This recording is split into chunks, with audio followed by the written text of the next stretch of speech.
There's a lot of services like PodCards out there, right? The Hmm. idea of almost like this podcasting link tree service where you have your show, your artwork, description, title, right? All that stuff. And then, often these services will display all the various platforms where Yeah. somebody can find that show.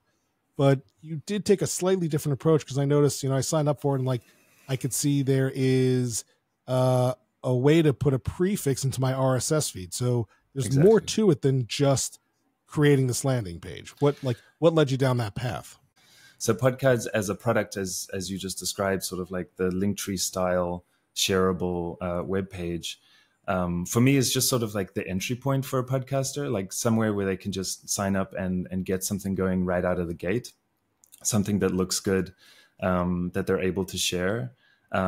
But then for me, yeah, as you mentioned, like the more important part for me is the analytics around it. So it's great that you're sharing your podcast, but like, what does it actually tell you about how you're sharing it, and what information can you use to sort of improve your audience development strategies in general? So the podcast itself is wired up to an analytics platform, and the prefix as well. And so I can sort of correlate that data to give you more information about your listener journey. So someone lands on your podcast, they click an episode, they play an episode, they click on one of the apps, and then they go on and listen in whatever podcast platform they're using.